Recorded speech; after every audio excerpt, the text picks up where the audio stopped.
السلام علیکم پیارے دوستو، زلفی نالج لینڈ ورلڈ میں خوش آمدید۔ سلطان صلاح الدین ایوبی رحمۃ اللہ علیہ۔ یوسف صلاح الدین کئی دنوں سے ذہنی طور پر بہت الجھا ہوا نظر آ رہا تھا۔ اس کی الجھن کی وجہ اشاریہ نہیں بلکہ وہ خواب تھا جو اسے مسلسل کئی دن سے نظر آ رہا تھا۔ جب بھی یوسف صلاح الدین سونے کے لیے اپنے بستر پر دراز ہوتا اور پھر جیسے ہی اس کی آنکھ لگتی وہ خود کو ایک عظیم الشان کتب خانے میں مطالعہ کرتا ہوا پاتا، پھر اچانک کسی گوشے سے ایک نورانی صورت بزرگ نمودار ہوتے اور قریب آ کر انتہائی پرجلال لہجے میں یوسف صلاح الدین سے مخاطب ہوتے، تمہیں اس کام کے لیے پیدا نہیں کیا گیا کہ گوشہ گیر ہو کر کتابوں کے اوراق میں گم ہو جاؤ، باہر نکل کر دیکھو ملت اسلامیہ خون کے سیلاب میں غرق ہو رہی ہے۔ یہ کہہ کر وہ بزرگ غائب ہو جاتے اور یوسف صلاح الدین گھبرا کر اٹھ جاتا۔ اسے اپنے جسم میں ہلکی لرزش محسوس ہوتی جیسے یہ بزرگ کی ہیبت کا اثر ہو۔ پھر وہ اس خواب کے اثر سے بہت دیر تک اضطرابی کیفیت میں اپنے بستر پر کروٹیں بدلتا رہتا۔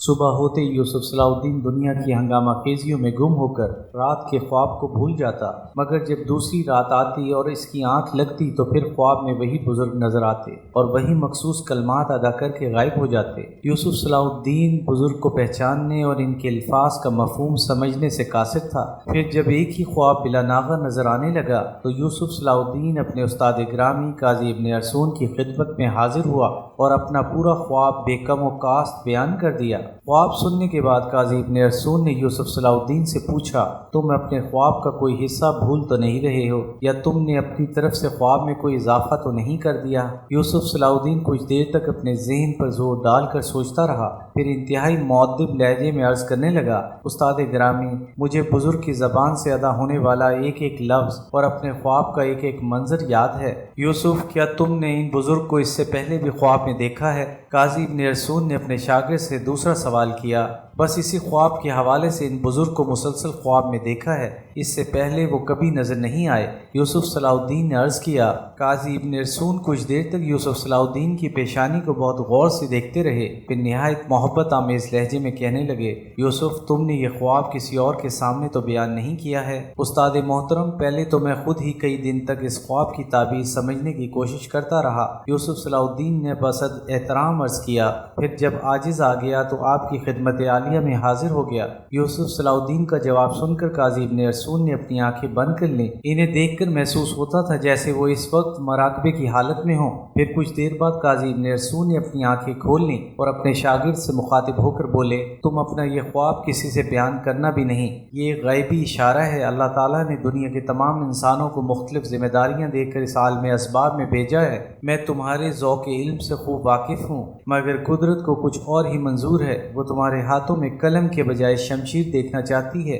یہ کہہ کر قاضی ابن ارسطو کچھ دیر کے لیے خاموش ہو گئے۔ یوسف صلاح الدین اپنے خواب کی تعبیر سن کر کچھ دیر تک حیرت کی کیفیت سے دوچار رہا، پھر مؤدب لہجے میں عرض کرنے لگا، استاد گرامی، مجھے قتال و جدال، مال و منال اور منصب و جاہ سے کوئی رغبت نہیں۔ یہ شاہ سواری اور شمشیر زنی بھی میں نے والد محترم کے اصرار پر سیکھی ہے، ورنہ شعر و شاعری میرا تیر و کمان، قلم میری شمشیر اور مناظروں کی مجلس سے میرا میدان جنگ ہے۔ دنیا کی باقی چیزوں کو میں کوئی اہمیت نہیں دیتا۔ قاضی ابن ارسطو اپنے شاگرد خاص کے فطری رجحان سے واقف تھے، اس لیے جواب دینے میں کسی قدر تاخیر سے کام لیا۔ پھر نہایت پرسوز لہجے میں یوسف صلاح الدین سے مخاطب ہوئے، آج میں تمہیں افضل البشر امیر المومنین حضرت ابو بکر صدیق رضی اللہ تعالیٰ عنہ کا ایک قول مبارک سناتا ہوں، اس کے ایک ایک حرف کو غور سے سنو اور ہمیشہ کے لیے ذہن نشین کر لو۔ استاد گرامی کی اس فہمائش پر یوسف صلاح الدین ہمہ گوش ہو گیا۔ خلیفہ اول نے فرمایا کہ جو قوم جہاد ترک کر دیتی ہے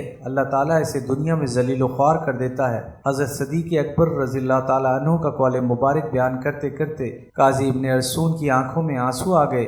یوسف، تمہیں یہ راز معلوم ہے کہ تلوار اسلامی سرحدوں اور کتب خانوں کی حفاظت کرتی ہے۔ طرابلس کا عظیم الشان کتب خانہ عیسائیوں نے صرف اس لیے جلا کر خاکستر کر دیا کہ اس کی حفاظت کے لیے تلواریں اور سپاہی نہیں تھے۔ قاضی ابن ارسطو کی مختصر تقریر اس قدر اثر انگیز تھی کہ یوسف صلاح الدین کا روا روا کھڑا ہو گیا اور اسے یوں محسوس ہونے لگا جیسے پورے بدن میں چنگاریاں سی بھر گئی ہوں۔ یہ تمہارے لیے عظیم خوشخبری ہے کہ تمہیں اس طرح خواب میں تنبیہ کی گئی۔ ہم تو ناکارہ لوگ لوگ تھے کہ زندگی بھر ایک گوشے میں پڑے رہے، مگر تمہارے سامنے ایک عظیم تر مقصد حیات ہے۔ قاضی ابن ارسطون نے رقت آمیز لہجے میں کہا، اگر تم کتب خانہ چھوڑ کر میدان جنگ کا رخ نہیں کرو گے تو اللہ بے نیاز ہے، وہ کسی اور کو منتخب کر لے گا۔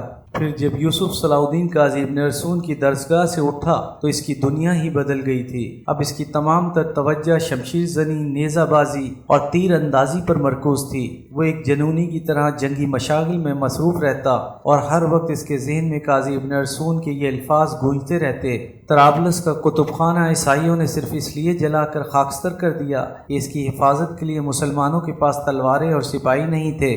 جولسن ثانی جسے سلطان نور الدین محمود زنگی رحمۃ اللہ علیہ نے اندھا کرا کے حلب کے قید خانے میں ڈال دیا تھا، وہ آج بھی ایڈیسیا کی تباہی اور اپنے گم شدہ اقتدار کو یاد کر کے اکثر رات کی تنہائیوں میں رویا کرتا تھا۔ اور دوسری طرف شودا باز سینٹ برنارڈ صلیب ہاتھ میں لیے ہوئے عیسائی سلطنتوں کا طوفانی دورہ کر رہا تھا۔ پہلے اس نے ایڈیسیا کی بربادی کا مرثیہ پڑھ کر شاہ فرانس لوئس ہفتم کو صلیبی جنگ کے لیے آمادہ کیا، پھر وہ فریاد اور سینہ کوبی کرتا ہوا جرمنی کے شہنشاہ کونرڈ سوم کے دربار میں پہنچا اور اسے مقدس جنگ میں شامل ہونے کی ترغیب دی۔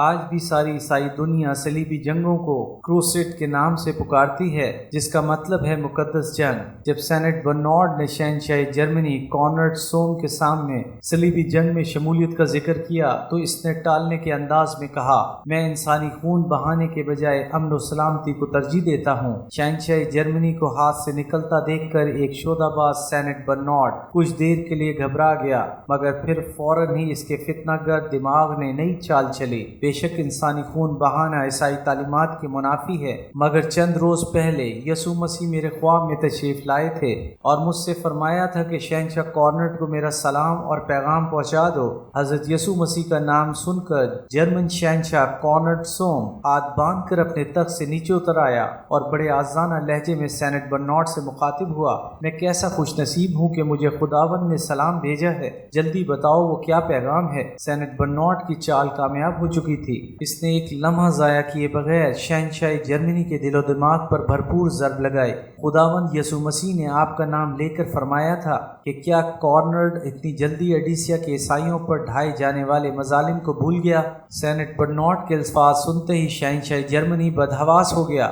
یسوع مسیح کی قسم، میں ایڈیسیا کی بربادی اور اپنے ہم مذہبوں کی ہلاکت کو کیسے بھول سکتا ہوں؟ اس جذباتی صورتحال سے فائدہ اٹھاتے ہوئے سینٹ برنارڈ نے ایک انتہائی جذباتی، اشتعال انگیز اور دردناک تقریر شروع کر دی۔ اہل دربار پورے ہوش و حواس کے ساتھ سنو کہ خداوند یسوع مسیح نے تمہارے شہنشاہ کے نام کیا پیغام بھیجا ہے۔ یہ کہہ کر سینٹ برنارڈ چند لمحوں کے لیے خاموش ہو گیا اور حاضرین دربار کے جذبات کا جائزہ لینے لگا۔ پورے دربار پر اس قدر گہرا سکوت طاری تھا کہ کچھ لوگوں کو اپنے دلوں کی دھڑکنیں تک سنائی دے رہی تھیں۔ دربار کی پوری فضا کو اپنے حق میں سازگار پا کر سینٹ برنارڈ نے انتہائی دردناک لہجے میں شہنشاہ جرمنی کونرڈ سوم کو مخاطب کرتے ہوئے کہا، خداوند یسوع مسیح کا فرمان ہے کہ آج مسلمانوں کی خون ریزی عیسائیوں کے لیے افضل ترین عبادت ہے، اور جو خون بہانے کی طاقت نہیں رکھتا وہ صلیبی سپاہیوں کے لیے بے دریغ زر و مال خرچ کرے تاکہ ہمارے فوجی بہترین ہتھیاروں سے مسلح ہو سکیں، اور جو انتہائی مفلس ہیں وہ دن رات گرجاؤں میں صلیبیوں کی فتح و نصرت کے لیے دعائیں کریں۔ ابھی سینٹ برنارڈ کی تقریر جاری تھی کہ تمام درباری جوش جذبات پہ چیخنے لگے،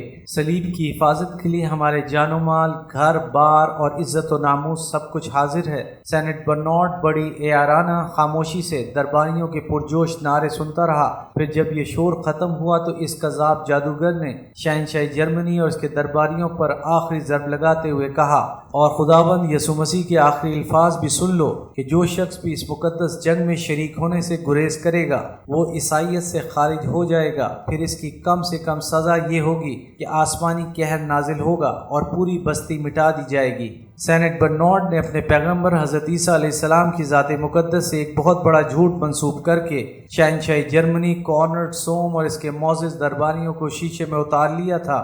سینٹ برنارڈ کی تقریر ختم ہونے کے بعد شہنشاہ جرمنی دوبارہ اپنے تخت پر بیٹھ گیا۔ اب اس کا سفید چہرہ شدت جذبات سے سرخ ہو رہا تھا۔ پھر اس نے قریب رکھی ہوئی اپنی تلوار اٹھائی جس کے دستے پر انتہائی